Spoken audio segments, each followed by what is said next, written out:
Estamos en Todo se sabe con la congresista Adriana Tudela, parlamentaria de Avanza País. Congresista Tudela, ¿cómo está? Muy buenas noches, gracias por acompañarnos. Muy buenas noches, Omar, gracias por la invitación. A ver, quería empezar con un tema que no sé si solo es para la anécdota o si genera, digamos, una preocupación en cuanto a la legitimidad y la aprobación del Congreso de la República. Lo que ha sucedido con el congresista Hernando Guerra García de Fuerza Popular, él prende su cámara, estaba en teoría en la Comisión de Producción y de la Micro y Pequeña Empresa, entiendo, y sale pues que está veraneando en una playa con su sombrerito, su gorrito y tomando el sol. Lo que hemos visto, ¿es una falta desde su punto de vista? Bueno, yo creo que evidentemente estuvo mal y el congresista ya ha señalado que sí, efectivamente él debió presentar una licencia, ¿no? Entonces creo que en ese sentido sí estuvo mal y espero que se pueda corregir la situación. Claro, porque a ver, uno entiende que la situación o la virtualidad es excepcional, es una situación excepcional que uno lo hace pues para evitar contagiarse de COVID-19.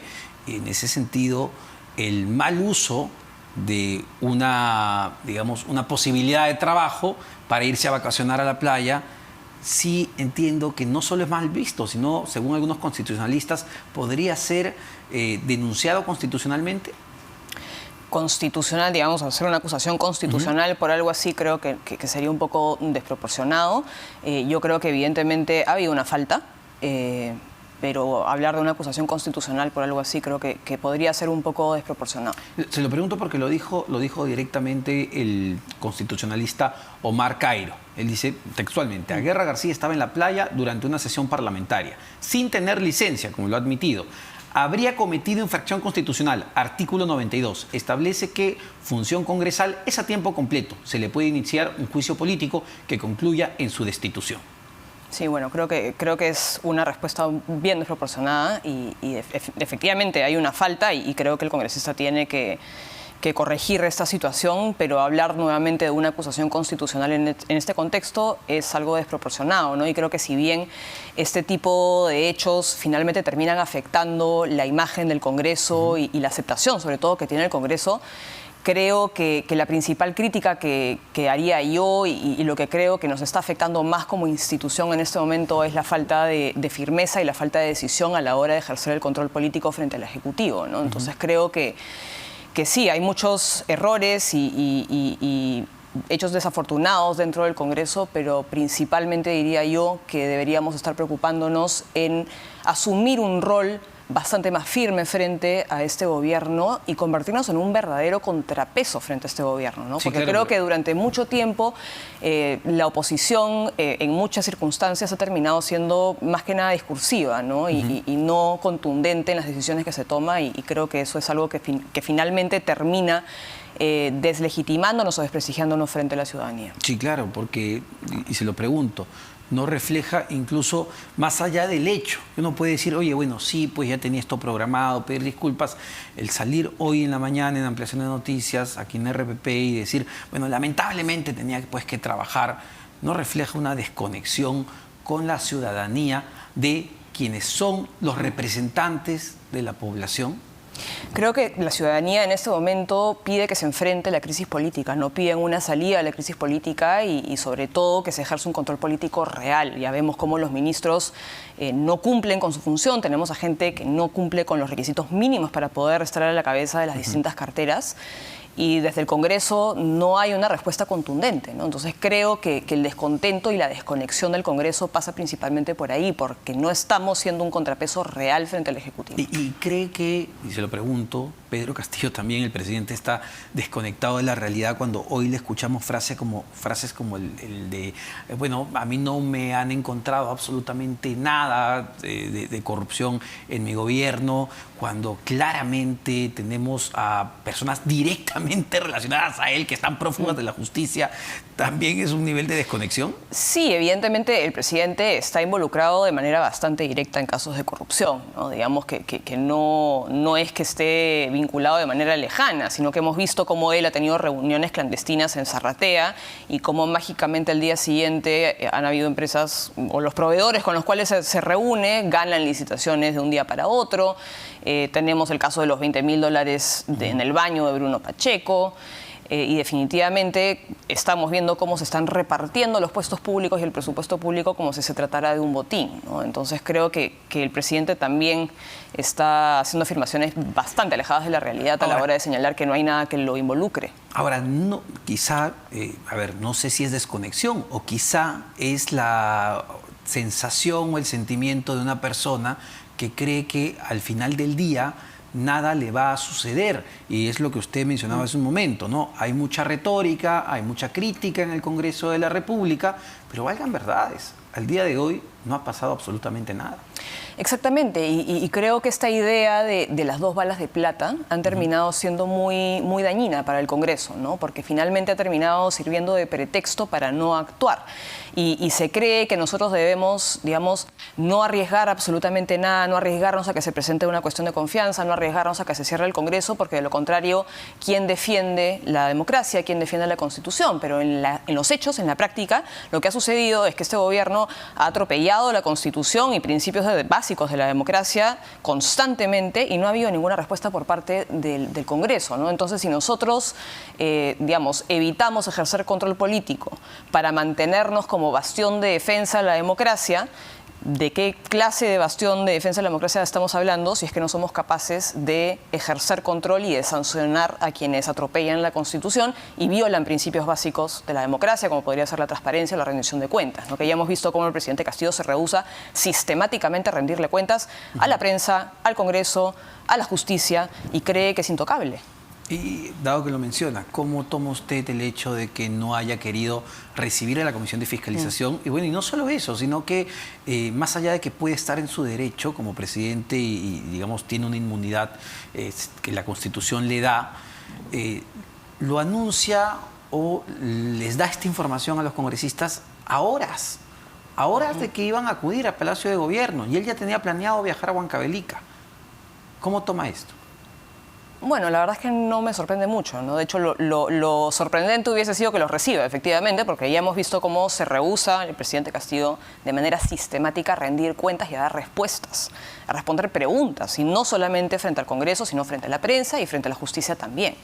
Entonces, a mí la verdad es que no me genera mayor sorpresa porque dice una cosa y por lo general no cumple con su palabra, ¿no? Entonces, la verdad es que lo sorprendente hubiera sido que suceda lo contrario, creo yo. Y cree como, a ver, esto también lo señalan algunos constitucionalistas, Omar Cairo, y depende de la interpretación que se haga, que también podría ser pasible a una acusación constitucional por haber violado el artículo 97. Creo que eso puede ser debatible a nivel constitucional, ¿no? Pero yo tengo mis dudas respecto a que proceda una acusación constitucional en este caso. Es decir, el camino, o cuál sería el camino ante esta crisis política, porque seamos claros, hay una investigación penal abierta a cargo del Ministerio Público, sumamente seria, que no solo involucra al presidente, sino a funcionarios de este gobierno, pero usted lo sabe, eso tarda pues varios años, eso toma su tiempo, y lo hemos visto con otros casos de expresidentes. Pero, ¿cuál es la salida a esta crisis actual que tenemos? Sí, digamos, por la vía judicial, jurisdiccional, únicamente se puede iniciar una investigación con el presidente, ¿no? Pero si es que se encontrara algo súper contundente mañana, se tendría que esperar al término de su mandato para poder formular una acusación formal. Y por ese motivo, yo creo que la salida sigue siendo la vacancia. Es la salida constitucional, es la salida lógica a esta crisis.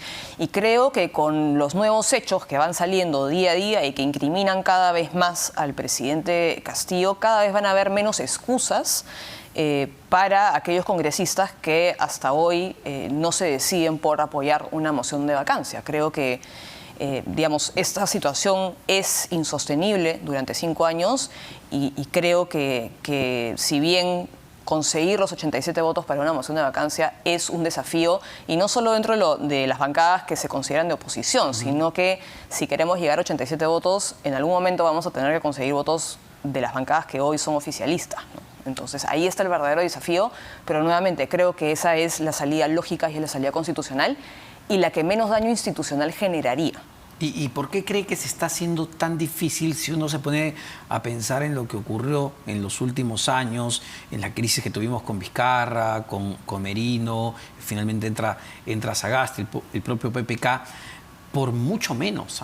por mucho menos de las acusaciones que hay en este momento, esos presidentes cayeron. ¿Por qué ahora es tan complicado, digamos, sumar esos 87 votos? Bueno, yo creo que han habido casos como el caso de los niños, ¿no? Por ejemplo, creo que ese es un motivo por el cual pueden haber algunos congresistas que no están dispuestos a sacar a Pedro Castillo del poder. Creo nuevamente también que hay tal vez un poco de miedo, digamos, a un posible adelanto de elecciones en caso haya una vacancia y no haya, digamos, sucesión constitucional. Entonces creo que hay una serie de factores que pueden estar influyendo en que hayan congresistas que no estén dispuestos a apoyar una vacancia hoy, pero nuevamente esta situación es insostenible y creo que es cada vez más evidente, ¿no? Entonces, el pretexto que ha sido utilizado para no apoyar una vacancia, para no confrontar con el gobierno, cada vez es más débil, ¿no? Porque estamos viendo, todos los días salen nuevos hechos que incriminan cada vez más al presidente Castillo. Entonces, creo que es cuestión de tiempo. Es decir, es insostenible desde su punto de vista no solo que este gobierno, el presidente Pedro Castillo, llegue al 2026, sino que este Congreso de la República también llega al 2026. Sí, yo he señalado que creo que el adelanto de elecciones como salida de la crisis no es la mejor alternativa, ni creo que deba ser la primera alternativa que debamos apoyar, por el nivel de incertidumbre que se genera, porque implica aprobar una reforma constitucional para el caso en concreto, con nombre propio, que abre la puerta a, digamos, ir alterando los periodos parlamentarios, presidenciales a futuro, y creo que genera mucha inestabilidad y un daño institucional inevitable, ¿no? Sin embargo, he señalado también que si llegado a cierto punto no veo otra salida posible, sí apoyaría un adelanto de elecciones, y creo que si hay elecciones nuevas, tienen que ser tanto presidenciales como parlamentarias, porque creo que más allá de la discusión constitucional, no veo políticamente viable irnos a una elección únicamente presidencial. Ahora, porque es claro, o parece ya a estas alturas del partido, casi al cumplirse un año de este gobierno, que el presidente Castillo no está dispuesto a renunciar por más audios que salgan, ¿no? Sí. Y creo que fue bastante evidente que no estaba dispuesto a renunciar desde que empezaron a salir los hechos que lo involucrarían en actos de corrupción, ¿no? Digamos, pedirle la renuncia es hablar contra la pared, básicamente. Sí, claro, más cuando, según distintos penalistas, coinciden en que si es que el presidente pierde el poder, lo más probable es que le espere una prisión preventiva. Sí, bueno, eso es bastante probable, dado cómo van avanzando las investigaciones en la Fiscalía, ¿no? Y evidentemente no hay mayor intención por parte de Pedro Castillo a la renuncia, porque lo que está en riesgo es muchísimo, ¿no?, para él. Y no sé si lo ha percibido, cree que hay un cambio de estrategia de parte del presidente de la República. Desde un par de semanas está dando más declaraciones, no entrevistas, ojo, sale a declarar, o en estos mítines que da en diferentes puntos del país, sale directamente a golpear al Congreso de la República, e incluso señalando que han enviado 30 y pico proyectos que no son aprobados por un Congreso obstruccionista. ¿Ese es un cambio de estrategia? Yo no veo que haya un cambio de estrategia, porque eso es lo que vienen haciendo hace ya varios meses y tal vez no lo ha hecho él personalmente, pero sí a través de estos consejos de ministros descentralizados, que son una gira nacional haciendo campaña en contra del Congreso, a favor de la Asamblea Constituyente, y por lo tanto es lógico que Pedro Castillo diga lo mismo en sus declaraciones en los mítines que realiza alrededor del país, ¿no? Pero creo que esta idea de que el Congreso es obstruccionista creo que se cae por su propio peso, ¿no? Porque en medio de la tremenda crisis que estamos viviendo, el Ejecutivo no se está ocupando de gobernar, y creo yo que no tiene la menor intención de gobernar, y nos mandan proyectos para convocar una asamblea constituyente cuando la gente no tiene trabajo, cuando la inversión privada está en cero, cuando estamos enfrentando una crisis alimentaria, y frente a eso ellos no están dando ninguna solución. Y la solución no pasa por el Congreso, la solución pasa porque ellos tomen la decisión política de liderar y de asumir la responsabilidad que tienen, y la responsabilidad que tiene Pedro Castillo, que asumió al momento de postular a la presidencia. Entonces, hablar del obstruccionismo por parte del Congreso, la verdad es que no tiene cabida en este contexto, y creo yo que ellos no están interesados en gobernar, ellos están interesados en copar el poder, en copar las instituciones e implantar un proyecto político que es a todas luces autoritario. Pero el Congreso de la República, Yo sé que hay muchas bancadas y diversas opiniones, pero hablando del Congreso, del Parlamento como un conjunto, no ha terminado siendo en la práctica el principal aliado de Pedro Castillo. Y se lo digo por qué. Porque claro, la gente está quizá más del 70% harta y desaprueba este gobierno. Pero voltea al costado y dice, oye, estos tampoco me representan. Entonces, con las votaciones, las decisiones, las actitudes, ¿no terminan haciendo el juego al gobierno? Creo que es un poco difícil hablar del Congreso en conjunto, ¿no? Porque creo que es una institución que por su propia naturaleza tiene el poder sumamente dividido, está dividido en 130 personas, en el Congreso conviven personas con visiones absolutamente opuestas en política. Pero usted sabe en términos políticos que la población sí los ve como un conjunto. Sí, pero tal vez la población, digamos, quienes se inclinan más a apoyar a la oposición pueden desaprobar al Congreso por el rol del oficialismo y viceversa. Quienes apoyan al oficialismo desaprueban a la oposición. Entonces creo que es una institución que suele tener desaprobación bastante alta por ese motivo, ¿no? Porque creo que cada uno tira un poco para su propio lado y en ese contexto es bastante difícil tomar decisiones, porque para tomar decisiones dentro del Congreso se requieren de consensos bastante amplios, ¿no? Y sobre todo con un Congreso tan fragmentado es muy difícil, pero nuevamente, yo soy la primera en criticar a la oposición en el sentido de que no ha sido lo suficientemente firme frente a este gobierno y creo que ese ha sido el principal error. ¿Ha faltado liderazgo en la mesa directiva? ¿Ha faltado que una figura política diga, bueno, vamos por este camino, vamos a pararnos así frente a este gobierno? Bueno, no sé si liderazgo, ¿no? Porque finalmente cada bancada tiene sus propios procesos de toma de decisiones, pero creo que se ha faltado mucha decisión, ¿no? Y por lo que menciono, creo que ha habido mucho miedo. Puede ser fundado como puede ser infundado. Creo que esta idea de las balas de plata ha terminado siendo contraproducente para nosotros, pero definitivamente ha habido una falta de firmeza, ha habido una falta de coraje también y creo que de decisión política. Ahora, y en esa línea, ¿cómo se debería recomponer la próxima mesa directiva? ¿Cómo se debería? Bueno, yo personalmente y nosotros desde Avanza País consideramos que la mesa directiva tiene que estar en manos de la oposición, sobre todo estando enfrentado frente a un gobierno que tiene un proyecto político que es a todas luces totalitario. Y creo que en los hechos demuestran despreciar los principios más básicos de la democracia y por lo tanto creemos que la mesa directiva tiene que estar en manos de la oposición y en manos de personas nuevamente que muestren firmeza frente a este gobierno y que no dejen que se siga maltratando a las instituciones, que se siga deteriorando la democracia en este país. APP, Alianza para el Progreso, debería presidir esta mesa directiva, como ha señalado el propio líder de APP, César Acuña, diciendo que bueno, había un acuerdo, nos toca ahora a nosotros. Bueno, yo creo que los acuerdos se tienen que respetar, pero los acuerdos no pueden ser incondicionales ni pueden constituir un cheque en blanco, ¿no? Nosotros creemos que si APP preside la mesa, tiene que ser una persona que sea firme, que sea transparente, que muestre respeto por la Constitución y por los principios democráticos y creemos que la persona más adecuada dentro de APP para asumir ese rol podría ser Gladys Echaíz, ¿no? Entonces, nosotros desde Avanza País no pretendemos regalar nuestro voto, ¿no? Y creemos que APP como bancada lamentablemente ha tenido posturas un poco ambiguas, no sabemos exactamente dónde están parados hoy, ¿no? Entonces, en ese contexto, creemos que se pueden respetar los acuerdos, pero nuevamente eso no significa que hay un cheque en blanco. Usted, por ejemplo, como representante de Avanza País, ¿podría integrar una mesa directiva presidida por Gladys Echaíz? Yo no estoy interesada en integrar la mesa directiva porque creo que en este momento la mejor manera en la que puedo aportar al Congreso es desde las comisiones que integro, impulsando la reforma política que he planteado desde la Comisión de Constitución, en la Comisión de Trabajo, etcétera. Y el candidato de Avanza País aún está, digamos, sujeto a discusión dentro de la bancada.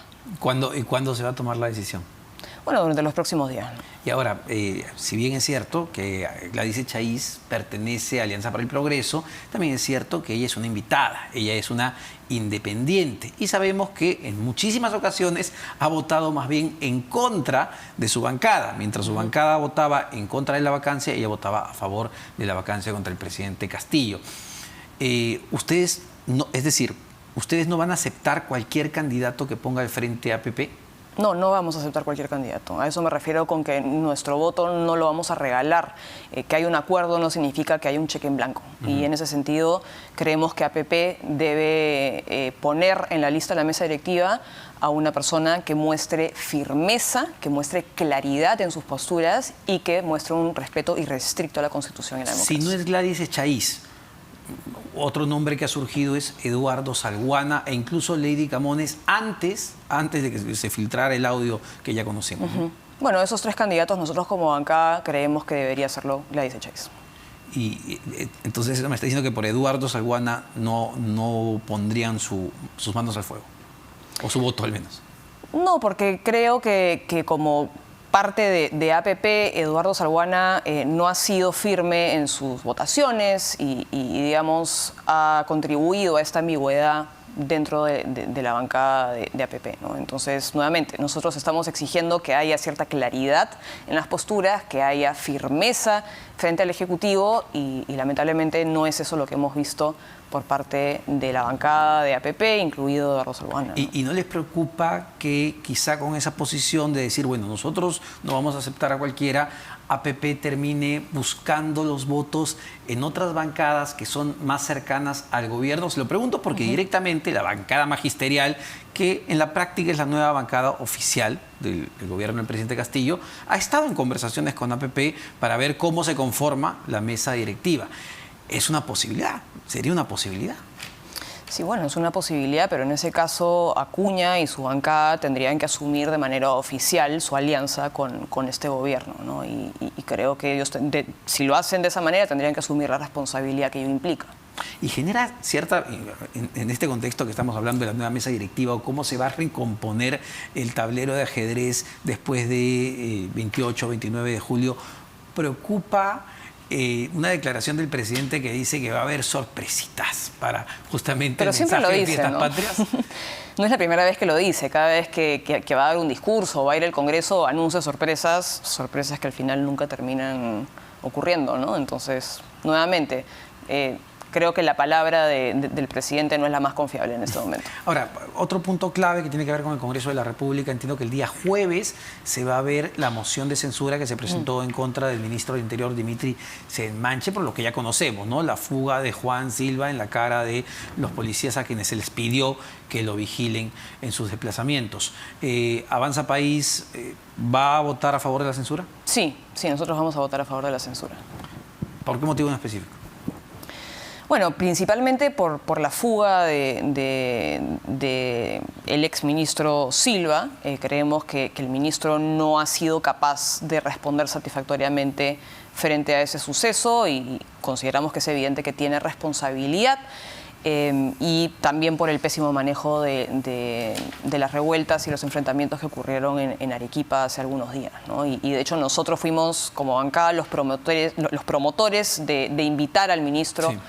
Con suma urgencia al Pleno y en ese contexto tampoco pudo responder satisfactoriamente, ¿no? Por lo tanto, consideramos que procede la censura. Muchísimas gracias, congresista Tudela, Adriana Tudela, parlamentaria de Avanza País. Vamos de inmediato